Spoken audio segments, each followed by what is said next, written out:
Αγαπητέ κύριε Ψάθα, σας καλωσορίζω στην Ελλάδα και στις μουσικές μορφές της Βουλής Τηλεόρασης.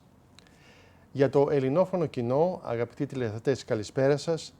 Θα ήθελα πρώτα απ' όλα στα ελληνικά να καλωσορίσω το συνθέτη και μουσικοπαιδαγωγό Γιάννη Ψάθα, με καταγωγή από τη Νέα Μηχανιώνα της Θεσσαλονίκης, που γεννήθηκε στη Νέα Ζηλανδία από Έλληνες γονείς μετανάστες. Από μικρός μοιήθηκε στον κόσμο της μουσικής, από το οικογενειακό του περιβάλλον και στο εκπαιδευτικό περιβάλλον της Νέας Ζηλανδίας και ειδικότερα αργότερα στο Πανεπιστήμιο της Βικτόρια της πόλης Wellington. Στη Νέα Ζηλανδία επίσης παντρεύτηκε, απέκτησε 2 αξιαγάπητα παιδιά και σαν δάσκαλος της μουσικής στην τοπική σχολή μουσικής σχετικά νωρίς, το ανήσυχο πνεύμα του τον οδήγησε να πάρει μέρος σε παραγωγές διεθνών συνεργασιών με καλλιτέχνες όπως οι σαξοφωνίστες Michael Brecker και Joshua Redman, αλλά και με τον Αρμένιο μουσικοσυνθέτη Zeus Takian την περίοδο γύρω στο 2003. Εκλεκτές συνεργασίες αργότερα του δίδουν μια ανερχόμενη πορεία. Αναφέρω μερικές όπως ο Sir Mark Elder, Christian Gervais, αδερφός του Παύο Gervais, το κουαρτέτο Takacs, το σύνολο Laros and John της Ολλανδίας, το Blazers Ensemble, Evelyn Glermy, τον ερμηνευτή κρουστών Πέντρο Καρνέιρο, την ορχήστρα Αλέ στο Μάντζεστα, τη Συμφωνική Ορχήστρα της Νέας Ζηλανδίας, τη Φιλαρμονική Ορχήστρα του Στρασβούργου, τη Συμφωνική Ορχήστρα Εμίλια Ρωμάνα και την Σκωτική Συμφωνική Ορχήστρα του BBC. Αγαπητέ John, αγαπητέ Γιάννη, τι σε φέρνει και πάλι κοντά στην Ελλάδα και ποια είναι τα νέα σου σχέδια? Πρώτα απ' όλα ευχαριστώ πάρα πολύ την πρόσκληση. Ευχαριστώ. Ήρθα στην Ελλάδα αυτή τη φορά, έτσι πως έρχομαι κάθε φορά, να δω την οικογένεια μου. Οι γονείς μου ήρθαν στη Νέα Ζηλανδία το 1960, κάτσανε περίπου 30 χρόνια και φύγανε και γυρίσανε εδώ στην Νέα Μηχανιώνα. Και από το καιρό που φύγανε, γιατί έμεινα μόνος μου εκεί κάτω όταν φύγανε, ήταν πολύ δύσκολο πράγμα αυτό να κοπεί η οικογένεια και όλη την ενέργεια μου για 30 χρόνια τώρα είναι να έρχομαι εδώ να τους βλέπω. Και έρχομαι άλλη μια φορά, δυστυχώς έχουμε χάσει τη μαμά, αλλά υπάρχει ακόμα ο πατέρας και η αδερφή μου και θα πάω να κάτσω μαζί τους καμιά 2 εβδομάδες άλλη μια φορά. Πολύ ωραία. Ναι. Επίσης σκοπεύεις να πραγματοποιήσεις κάποια σχέδια μουσικά εδώ στην Ελλάδα ή στην Ευρώπη? Μάλιστα. Και να σας πω, αυτό που γίνεται τώρα για μένα είναι αισθάνομαι επιτέλους που σιγά σιγά αρχίζω και μπαίνω μέσα στη κοινότητα της μουσικής της Ελλάδας. Γιατί φυσικά είμαι πολύ μακριά εκεί κάτω. Και έχω έρθει, δεν ξέρω, 30-40 φορές τώρα στην Ελλάδα από τη Νέα Ζηλανδία. Και κάθε φορά που έρχομαι γνωρίζω κάποιον καινούριο ή χτίζω καλύτερες σχέσεις με κάποιον που ξέρω. Και τώρα αισθάνομαι σαν έχω μπει και παίρνει φόρα τώρα. Και αυτή τη φορά που ήμουν εδώ, τώρα στην Αθήνα, 2 μέρες μονάχα, είχα επίσκεψη στο Μέγαρο, πήγα και στον Νιάρχο, το καινούριο, το σπουδαίο, το απίστευτο εκεί. Ίδρυμα Νιάρχος. Ναι, και πέρασα έξω από στέγη. Θέλω να πάω να δω μέσα, αλλά έχω γνωρίσει κόσμο που δουλεύουν σε αυτά τα μέρη και σιγά σιγά χτίζω ένα network εδώ στην Ελλάδα και με τραβάει και περισσότερα και περισσότερα. Και νομίζω που στα επόμενα 5 χρόνια εδώ, νομίζω θα αρχίσουν να γίνονται πράγματα με την μουσική μου περισσότερα εδώ στην Ελλάδα. Το ευχόμαστε. Let's go in English now. Please. Yeah, thank you.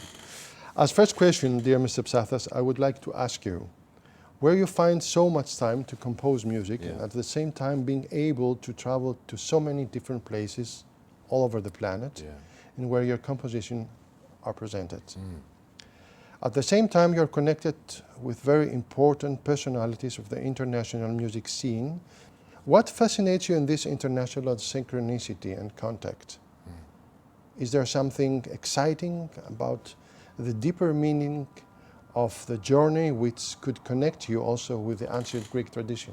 That's a great question. I think that my great-grandparents came to Greece in 1922, in that year. My parents came to New Zealand in 1960. I have been a traveller my entire life. My son now lives in London. I think our family is a family in motion. It is always moving. But also psychologically in New Zealand, it is so far from the world, and it's an island, well, 2 islands, that growing up in New Zealand, it's like you have the binoculars and you are looking at the world from a long distance. there is a drive to go and see the world. So that's why I travel so much. It's because I'm isolated down there, but I'm diaspora. But also I have a homeland here, which I want to visit as much as possible. And I want to see the world while I'm alive. There's that. But how do I do so much? You asked me, how do I find time? From a very young age, my sister and myself, we worked in the family business. My parents, they sold food as a business. And we had to work many hours in the family business. We also had to be top students at school. And I was very much addicted to music, also from a very young age. So I have a very strong drive to achieve and to do. And I work from 6 in the morning every day until late at night. And I really have 3 lives. There is the life of my music, the life of my family, and the life of my teaching. And those 3 are all that I do. And I have no friends, no social life. I don't have that other normal life because I want to do as much as I can while I'm alive. And so it drives me to do so much.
After your first major international successes in 2002 and 2003, with the composition of your double concerto for piano, percussion and orchestra called View from Olymbo, that was also presented in Manchester with the Alley Orchestra and also in Berlin after. I just wanted to say thank you very much for performing this work. It's a real privilege for me to come from New Zealand, 40 hours on the aeroplane, to come here and hear a performance of my work so far from home. It's very special for me, this performance, because my father is here. He's come from Greece, and it's very special for us because as a family we are very separated, and this will be a very important day for us. So thank you very much for this. We really appreciate it.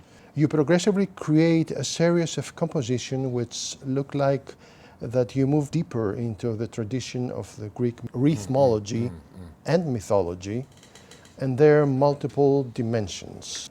For example, the composition Orpheus' Journey to Polynesia is something in this penetration special.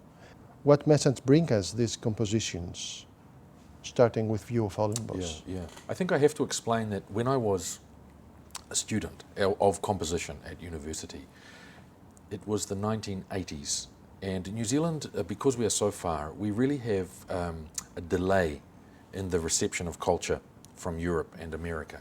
And so what is happening in Europe in the 90s, we will receive in the 2000s. There's a delay. Not so much now, but there was.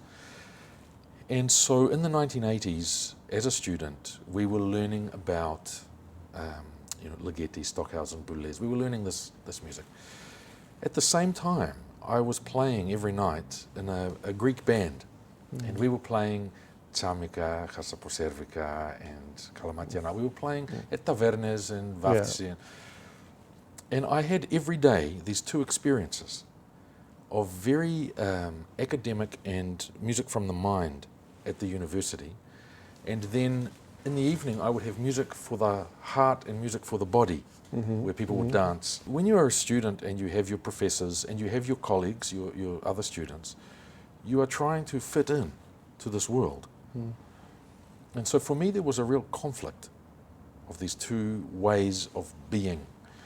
And I knew that soon I would finish university and I would be alone in the world making music. And what music would I make? And there was a lot of pressure to write what I think of as more academically as a composer. And yet I really felt music more in the heart and in the body. And I think that for me, View from Olympus is really the work that breaks through and freed me, because in it I found a way of bringing together these two things. Because there are people who have written what I think of as very intellectual music that is amazing. It's incredible music. And also I think that singer-songwriters, one guitar and one voice, it's amazing. And I think it's really a question of freedom. It's seeking more and more freedom for one's true self-expression.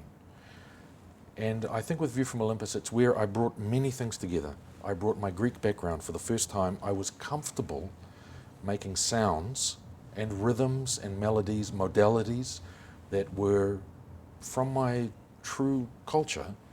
But also there was the brain organizing all of this material, which I had learned from the university.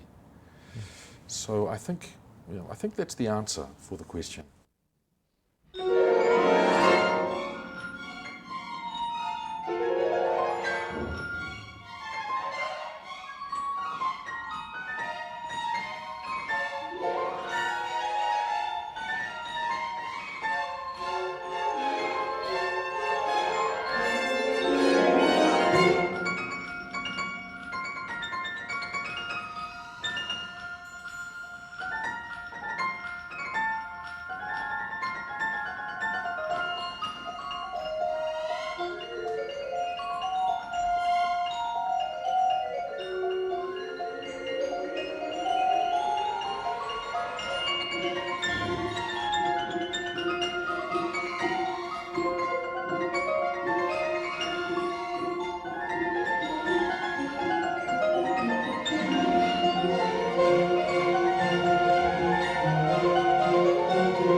After the contact with the Olympic Games ceremonies in Athens in 2004 and your reconnection with Greece, during this period you find, as we know, also the time to make research towards different orientations, like the tradition of Zebekiko and the expression of long melodies, continuity. Concerns this your own need towards a time-space reorientation? Yeah, so firstly the Olympics. I'll talk about the Olympics. I can tell you that, in all honesty, the team which I joined for the Olympics, the music team, we really had a dream, which was, we talked about this, it was to give Greece, the people of Greece, with the ceremonies, to give the people of Greece a positive historical moment. That's what, and we talked about this, everything towards a positive historical moment, because Greece has had such a difficult 20th century, and the 21st century seems also, so far, extremely difficult. And that was really what we talked about. It's what we tried to do with the whole work that we made, and it was a unique gift for us who were involved to do this. It was not easy. There are many problems. But one thing I would say about the Olympics that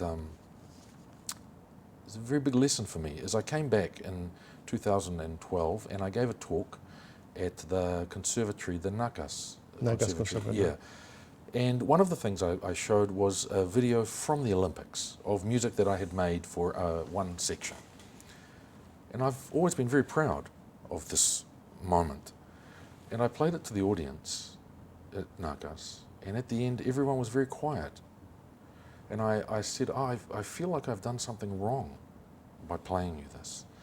And that's when I understood that the view of the Olympics here, after time, it's not necessarily positive because of the cost and what happened during that time. And it was a big lesson for me that I can't come here and say, I had this great experience, I did this great work, and it was a really great project. Because there is a different point of view about the Olympic Games, I feel. Is that true? Do you think that's true? Yes, there were different point of views at that time. Also, so connected also with social problems. Yes, yeah, that's right. By this opportunity, you find time to make research also in, I'll say, popular forms. Yes. Like Zebekiko and dances and long melodies as exercises in your 3 psalms piano concerto. Yeah. And at that time also I started to research the music of ancient Greece, which for me was a very big discovery, to learn about the melodies, particularly the melodies that have survived from 2,000 years. It's incredible to learn this. And I was very lucky to be invited by the Netherlands Blazers Ensemble to make a whole program of music in 2004. They said that I could choose any 2 folk musicians from Greece, anyone. And I did research. And you were involved also in these demotic traditions of Greece. Yes. And you make arrangements like Yanni Moutomadilitsou. That's right. And that's right. Epirotic songs. And Yes. very And ancient Greek music also. I made arrangements of, Mesomidis and others, and Sikilos. I was allowed to choose 2 musicians from here, and I did a lot of research. And I approached a fantastic clarino player, Manos Achalinotopoulous, and a fantastic percussionist, Vangelis Karipis. And we went together to Holland to work with a chamber group of pnevsna, of wind players. And we made a cultural joining between traditional Greek music and ancient Greek music and contemporary European wind ensemble. It was the beginning of a long journey for me to work with the great paradosiaki musiki who exist here in Greece. In your recent works, John, you are developing richer polyrhythmic expressions, and it's obvious the need for a kind of intensification of the musical process, while you are enriching it with different timbres, tone qualities and expressions, connected also with the traditions of Far East. I will mention here 2 examples of your composition, one Stadio and Summary, and that was also excellent, very well interpreted by Pedro Carneiro, and the Dean for Mariba and orchestra performed by Cristiano Rios and the orchestra of the Lisbon Music Academy. What are your impressions? What have you to say about this new day version? It's 2018 now. Yeah, how you mix the horizons. Yeah, absolutely. Well, really, it's why am I doing it is the question. Why am I doing it? And why am I doing it? It's because I think now that to write a string quartet, and just 4 instruments, acoustic, I feel like maybe it's not enough anymore. I think the world has changed so much. If I talk to a director of a festival, music festival, and I say I want to write a string quartet, piano trio, solo piano, often the reaction today is it's not enough. It's not enough just to have instrumental music on stage anymore for the audience. It's changing, the world is changing. And I also feel that we have heard these colours for so long. The orchestra, we've heard it for it's such a rich possibility, the orchestra, but there is so much music for orchestra, and there has been so much exploration of the orchestra. The same with the string quartet, the same with the piano.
Some time ago, I felt I needed to open the world of sound. So even when writing solo marimba music, I wanted to create a universe of other sound for the marimba to exist inside this universe. And I've written many pieces now like this, and I've learned that the audience, they have a different experience. Somehow it makes more sense to the audience. It's new, it's more interesting, and it holds the audience in the music. It keeps them there. So this has been a big part of my journey, is bringing this other sound. But then the other part, because you said intensification, is that the energy that is possible to create in this new way is stronger also. And I think that we have, when you go to the cinema and you see a movie, the sound is so incredible. It's so big. And people are listening like this with the headphones all the time. We have fantastic stereo at home. We have great systems. That what can happen now is when you go to a concert and you hear solo piano or a string quartet or piano trio, it sounds small. For many people, it sounds very small now.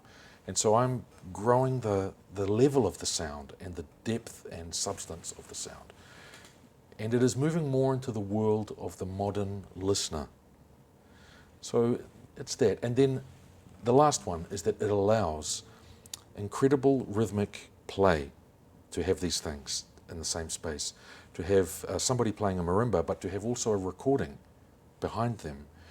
The rhythmic interaction is possible that you cannot do with just live musicians. You can go further.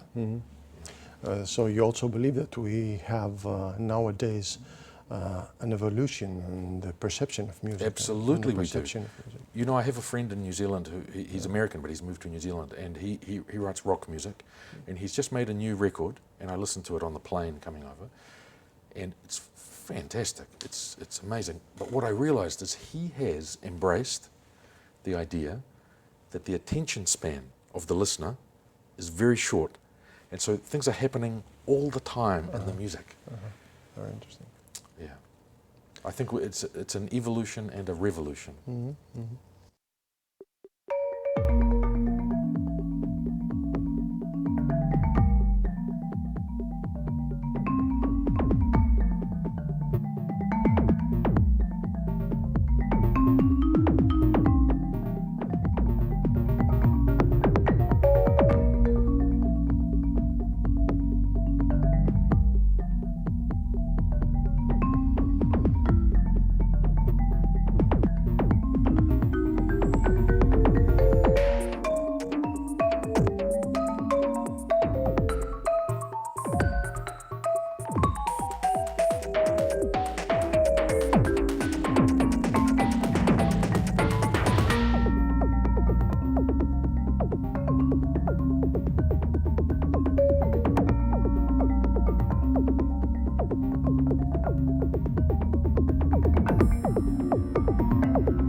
I would like also now you briefly inform us about your recent visit to China and Far East, your Kyoto project, and your forthcoming tour to Europe, and your recent compositions as the Circus for six pianos that will be presented in London.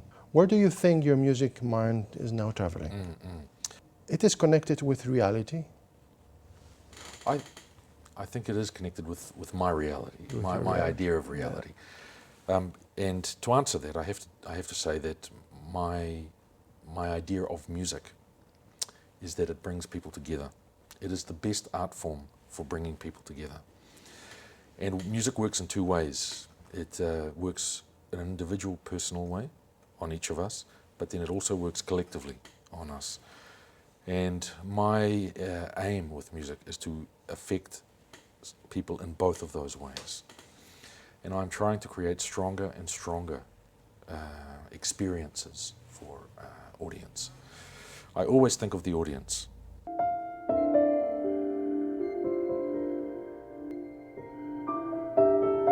My name is John Psathas and I'm a composer from New Zealand and a professor of composition at the New Zealand School of Music at Victoria University.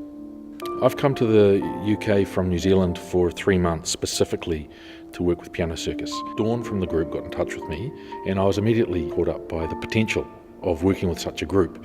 You know, you think 12 hands, all of those keys on the piano, and it's a kind of domain of exploration that I hadn't really imagined before.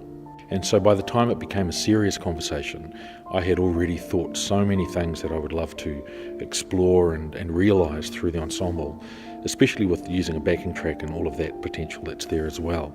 So this piece really explores a concept in the film Planetary. There are 3 potential ways we might tell our future story. One is business as usual, in which we just continue to do what we're doing and essentially end ourselves. The other is the great unravelling, which is a story about what the cost is of all of this. And the third idea is one of the great turning, which is that this evolutionary pressure that we have to save ourselves creates a kind of revolution and we find a way out.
One of the things that really moves me about the group is how the forces at work inside and outside of the group are very intense, and yet it doesn't diminish what I think of as a real authenticity about this ensemble and a kind of a truthfulness to what it is that they're pursuing. The composers can say one thing and suddenly everything changes. The whole thing sounds different.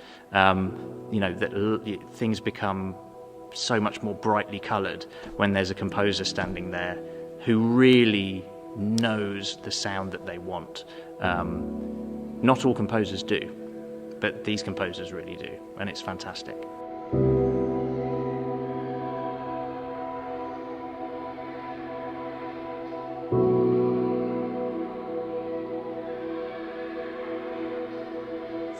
Kyoto was my first commission from Asia. and it came from Taiwan, from the Jew percussion group there. And it's inspired by actually another piece of music, an improvisation that happened with Keith Jarrett, a pianist, when he was in Kyoto. And this piece of music is extremely important to me, and I used it as an inspiration to create this percussion work. But the Kyoto piece that I wrote, it's one of the pieces that has made a name for me in percussion in the world, and it has a life. Yeah. And it's a very special piece of music for me, Kyoto. But then it led to more experience in Asia. And just recently I came through China when I was coming here. And I went to Shanghai and Hangzhou, and I went to the conservatories in both of those places. And I'm slowly becoming more involved there with the students and my colleagues at the conservatories, the music conservatories.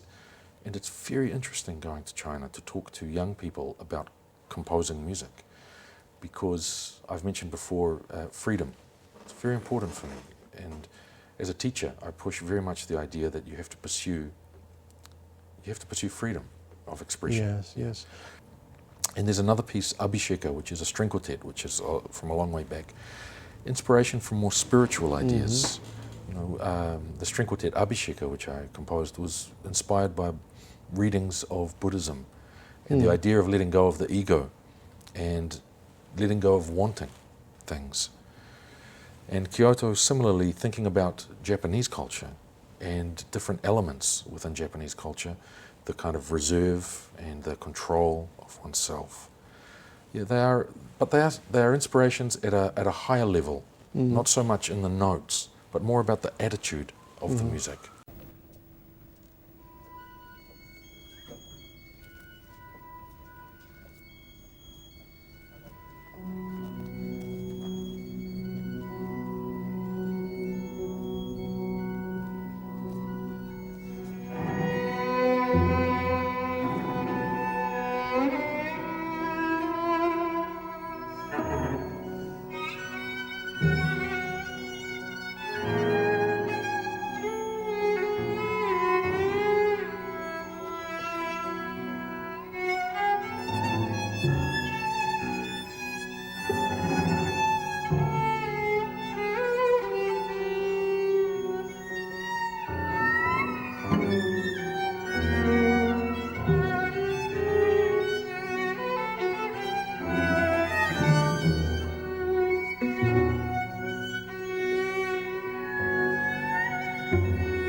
I know that for many years you were also a very well-known professor of music at the New Zealand School of Music.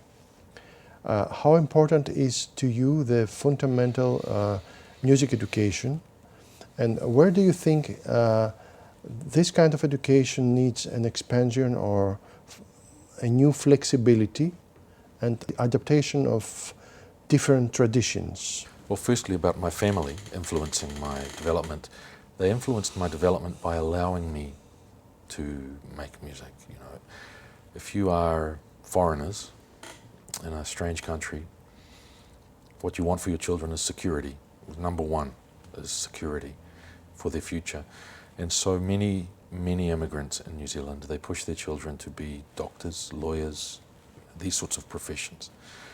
When it became clear to my parents that I wanted to be a musician, I was very lucky that they said, okay, study music. Because I know that they were very worried that there would be no future, no security in being a musician. But they let me do it and they supported me.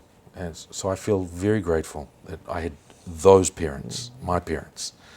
Because I know that other Greek parents would not have let their children do this in New Zealand, the immigrants. So, very lucky.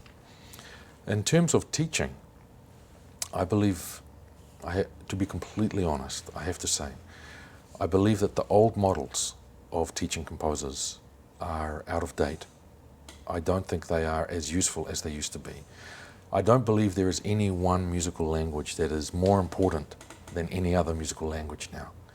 I think teaching composition is about exposing students to the most music possible and helping them understand where this music comes from, why this music exists, and what it means to the creators and to the audience.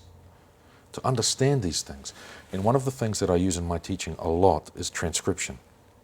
And I will give my students music from China, from South America, from America or from Europe, anywhere, but music where there is no partitura, no score. And I will say, take the recording and make a score from this recording. And it's difficult for them. But I think that this is more valuable now to do transcription than learning counterpoint. It's not a very popular idea, this idea. But I think to learn about the music of the world is the most important thing now. And I also think to learn about technology is very important for composers. Yeah, the difference between my teaching and the teaching of my professors when I was a student is that my professors told me there is a way. You learn the way and you compose like this. With my students, I tell them there is no way. There is just your way. And what you have to do is learn who you are. You have to learn who you are and why you want to write music. If you don't know why, you can't write the music that comes from you. So this is for me very important in teaching, is why are you doing it? And it's very difficult for a student who is 17 to answer your question, why are you writing? They don't know, but you have to help them learn these things.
I think that's the role of the teacher of composition now, more than counterpoint, harmony, and even knowing all of the Baroque, classical, romantic.